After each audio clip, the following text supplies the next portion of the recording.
नमस्कार आंगनबाड़ी बहनों, आपका एक बार फिर से स्वागत है आंगनबाड़ी की एक और सच्ची खबर में। जैसा कि आप लोग अपने लैपटॉप या मोबाइल की स्क्रीन के सामने देख पा रहे होंगे, आज की जो खबर है आंगनबाड़ी की बड़ी खबर है। अच्छा काम करने वाली आंगनबाड़ी को मिलेगी सुपरवाइज़र की जिम्मेदारी। तो बहनों, कब और कैसे और क्यों मिलेगी जिम्मेदारी, इस खबर को पूरा स्टार्ट करने से पहले अगर आप लोग चैनल पर नए हैं तो प्लीज़ चैनल को सब्सक्राइब कर लीजिए और साथ ही साथ बेल आइकन ऑल प्रेस कर लीजिएगा। चलिए चलते हैं अपनी आंगनबाड़ी की मुख्य खबरों की ओर। प्रदेश में बाल विकास विभाग के अंतर्गत सुपरवाइजर की सीधी भर्ती के पदों पर अभी नियुक्ति नहीं की गई है। यह भर्ती प्रक्रिया कोर्ट द्वारा रोक लगी है। तो बहनों, आप लोग स्टार्टिंग में ये जान चुके होंगे, ये सुपरवाइज़र की जो भर्ती हाल में ही होने वाली थी उत्तर प्रदेश में, वहाँ के फरुखाबाद ज़िले में किन्हीं कारणोंवश कोर्ट के द्वारा सुपरवाइज़र के पदों पर जो नियुक्ति होनी थी उस पर रोक लगी हुई है, जिसके कारण विभागीय कार्यों में समस्याएं आ रही हैं। और इन समस्याओं को दूर कैसे किया जाए, इसके लिए शासन द्वारा चल रही योजनाओं को संचालित करने के लिए विभाग द्वारा लगातार प्रयास किए जा रहे हैं, जिसको देखते हुए बाल विकास पुरस्कार विभाग ने मुख्य सेविकाओं और सीडीपीओ की कमी से आ रही समस्याओं को दूर करने के लिए नया तरीका निकाला है। अब बाल विकास विभाग अच्छा काम करने वाली आंगनबाड़ी कार्यकर्तियों को मुख्य सेविकाओं के कार्यों में सहयोग करेंगी। इनको संगिनी का नाम दिया जाएगा। तो पूरा माजरा लगभग आपको इस वीडियो में समझ में आ रहा होगा कि क्या कुछ मैटर है। आइए मैं अपनी तरफ से अपनी भाषा में आपको बता देना चाहता हूँ। मामला ये है कि फरुखाबाद उत्तर प्रदेश का मामला है। वहाँ पर आंगनबाड़ी की भर्ती जो होनी थी, लेकिन किसी ना किसी कारण की वजह से कोर्ट के द्वारा इस भर्ती को रोक दिया गया है। अब ये भर्ती तो अभी हो नहीं पाई, लेकिन वहाँ के जो प्रशासन में आंगनबाड़ी की सुपरवाइज़रों की जो कमी है और सीडीपीओ की जो कमी है, उसके चलते विभाग में आए दिन लगातार उनके कामों को लेकर कमी बनी रहती है, यानी कि समय पर काम नहीं हो पाते हैं। आपको पता है कि आपके ऊपर जो होता है अधिकारी, उसको आप रिपोर्ट देते हैं, उससे ऊपर जो अधिकारी है तो उसको कोई और रिपोर्ट देता है। तो इस तरीके से चयन प्रक्रिया होती है। कहीं ना कहीं ये चयन प्रक्रिया कामों को लेकर अपने सही से चल नहीं पा रही है कि जो काम है सीडीपीओ या मुख्य सेविकाओं के, वो काम के लिए वो कर्मचारी ही नहीं तो काम कैसे होगा। अब इन्होंने एक नया तरीका निकाल दिया है आंगनबाड़ी बहनों, क्योंकि इनको वैसे तो दिखाई नहीं देता है इन विभाग वालों को या राज्य सरकार में बैठे जितने भी मंत्री संतरी हैं उनको, कि आंगनबाड़ियों की क्या अहमियत है। उनको ये पता है कि आंगनबाड़ियों को बस 4 घंटे काम करना होता है और 4 घंटे के हिसाब से उनको एक दैनिक मजदूरी के हिसाब से उनको पेमेंट दिया जाता है, जबकि 12 घंटे काम करते हैं आप लोग हैं। ये तो उनको नहीं पता है। लेकिन जब उनकी अपनी अटकी है, जब उनकी इस भर्ती प्रक्रिया को रोक दिया गया है, इसलिए आंगनबाड़ी जो कार्यकर्तियाँ, उनमें से कुछ होशियार आंगनबाड़ी कार्यकर्तियों को, यानी कि बाकी कोई होशियार नहीं है क्या, जो आंगनबाड़ी बहनें काम कर रही हैं, आपको काम करके देती हैं प्रदेश में, वो क्या उसमें कुछ खास ही आंगनबाड़ी बहनें जो बहुत खास हैं, उनमें से मुख्य सेविकाओं को कार्य के तौर पर उनको रखा जाएगा। उनको नया नाम संगिनी का नाम दिया जाएगा, ऐसा बोला जा रहा है। खैर, आप सभी बहनें समझदार हैं, समझ सकते हैं कि विभाग क्या कह रहा है, क्या करना चाहता है। आइए हम लोग अभी खबर की ओर चलते हैं। लेकिन ये जो माजरा है बिल्कुल गलत है आंगनबाड़ी बहनों, आप इस पर गौर कीजिएगा।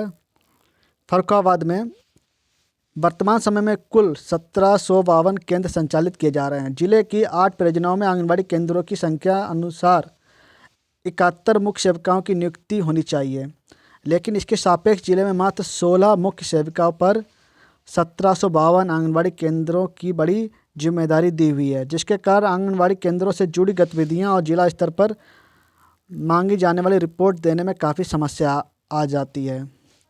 देखिए, मैंने जो बोला ना, जब काम करने वाले कर्मचारी ही नहीं होंगे तो आप आंगनबाड़ियों की जो रिपोर्ट बनती हैं उसको सुपरवाइज़र रिसीव करती हैं, सुपरवाइज़र सीडीपीओ को देती हैं। जब दोनों ही पदों में कमी चल रही है तो काम कौन करेगा। इसमें बोला गया 16 मुख्य सेविकाओं पर 1752 आंगनबाड़ी केंद्र, बड़ी संख्या में जिम्मेदारी है। कौन सी? 16 सुपरवाइज़र हैं और 1752 आंगनबाड़ी केंद्रों को संभालती हैं। बताइए कितनी भारी संख्या में कमी चल रही है। क्या ये कमी आज आज से हो गई है? ये कमी लगभग पिछले 10 सालों से है। तो अगर ये पिछले 10 सालों में समय से भर्ती करते और जो भर्ती में अड़चनें आती हैं उसको समाप्त करने की कोशिश करते, तो क्या मुख्य सेविकाएँ आज अपनी पूर्ण रूप से जो संख्या होनी चाहिए मुख्य सेविकाओं की वो होती नहीं मौजूदा हालत में। ये कमी किसकी है, लापरवाही किसकी है? जो उत्तर प्रदेश सरकार की है, जिसने मुख्य सेविकाओं की भर्ती नहीं निकाली है, जिसमें कई आंगनबाड़ी कार्यकर्तियाँ अपनी ओवर एज हो चुकी हैं, उनको मुख्य सेविका पद पर पदोन्नति तक नहीं नसीब हुई है। उन्होंने पूरी सेवा आंगनबाड़ी कार्यकर्तियों के पद पर ही रहते हुए की है। जिनको लाभ मिलना चाहिए तो उनको लाभ नहीं मिल सका, बल्कि उसमें भी आंगनबाड़ी पद पर पदोन्नत होने वाले आंगनबाड़ी कार्यकर्तियों के ऊपर भी समय सीमा लगा दी आयु की कि 50 वर्ष से अधिक आंगनबाड़ी कार्यकर्तियों को नहीं लिया जाएगा। इसमें आंगनबाड़ी कार्यकर्तियों की क्या कमी थी बहनों? आप लोग अपने आप सोचिए कि जब 10 साल से बीच में प्रमोशन आपने की नहीं है तो जो आंगनबाड़ी कार्यकर्ता उनकी तो एज बढ़ी रही है। इसमें आंगनबाड़ी कार्यकर्तियों का क्या दोष? अगर आप अपने समय से आंगनबाड़ी कार्यकर्तियों के लिए प्रमोशन या भर्ती निकालते तो वे आंगनबाड़ी कार्यकर्तियाँ भी आज मुख्य सेविका के पद पर होती। और जो कमी आंगनबाड़ी के मुख्य सेविका पद पर चल रही है वो आज कमी ना दिखाई देती। CDPO के पदों पर जो कमी है वो आज ना दिखाई देती। ये पूरी तरीके से उत्तर प्रदेश सरकार की गलती है, जिसने अपने कार्यकाल में इन पदों को नहीं भरा पाया। तो ये पूरी जिम्मेदारी मेरे हिसाब से आंगनबाड़ी की या विभाग की नहीं है, ये पूरी जिम्मेदारी सरकार की है। क्योंकि सरकार जब चाहेगी तभी विभाग से उनसे डाटा मांगा जाएगा और डाटा जब उनको रिसीव होता है सरकार के परमिशन पे ही ये भर्ती होती है। मेरा इतना मानना है कि ये पूरी गलती जो है उत्तर प्रदेश सरकार की है। आप सभी बहनों की क्या राय है आप कमेंट बॉक्स में ज़रूर बताइएगा।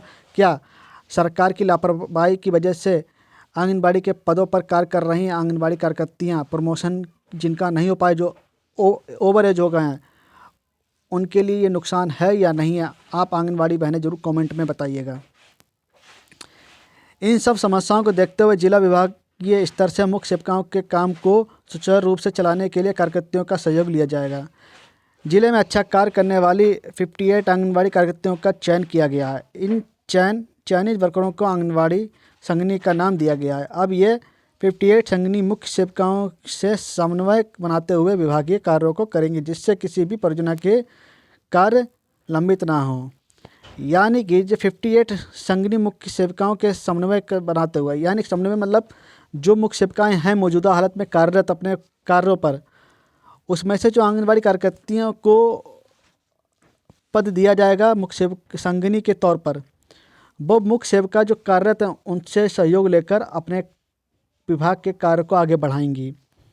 ये बात समझ में आई होगी आप लोगों को। जिला कार्यक्रम अधिकारी सुनील कुमार श्रीवास्तव ने बताया कि जिले के कुल 8 बाल विकास परियोजनाओं में CDPO के 5 पद रिक्त हैं। जिले में मात्र 3 परियोजनाओं में ही CDPO की नियुक्ति है। 5 पदों पर नियुक्ति होनी चाहिए, लेकिन मौजूदा हालत में 3 CDPO कार्यभार संभाले हुए हैं। बताइए। जबकि जिले के बाल विकास विभाग ने मुख्य सेविकाओं की बड़ी संख्या में ज़्यादा रिक्त है, इसलिए विभाग के बढ़ते लंबित कार्यों को देखते हुए 58 आंगनबाड़ी कार्यकर्तियों का चयन किया गया है। यह कार्यकर्ती मुख्य सेविका के साथ मिलकर काम करेंगी। इन्हें आंगनबाड़ी संगनी नाम दिया गया है। अभी यहाँ पे एक चीज़ और क्लियर नहीं है कि जो 58 आंगनबाड़ी कार्यकर्तियाँ उनको संगनी का नाम देकर काम कराया जाएगा, क्या उनको अलग से उनका पैसा मिलेगा या आंगनबाड़ी कार्यकर्ती के जो मानदेय एक आता है उत्तर प्रदेश की बहनों के लिए 2,000 रुपये प्रोत्साहन राशि और 6,000 रुपये उनका मुख्य मानदेय, जिसमें 4,500 रुपये केंद्र की ओर से और 1,500 रुपये राज्य सरकार की ओर से दिया जाता है। कुल मिला के प्रोत्साहन राशि और मुख्य मानदेय जोड़ा जाए तो लगभग 8,000 रुपये बनता जाकर है। क्या उनको इसी मानदेय में ये सारे कार्य करने पड़ेंगे या इसके लिए इन आंगनबाड़ी कार्यकर्तियों के लिए अलग व्यवस्था उनके मानदेय के तौर पर या वेतन के रूप में की गई है? इसके बारे में यहाँ पे भी कुछ व्याख्या नहीं की गई है।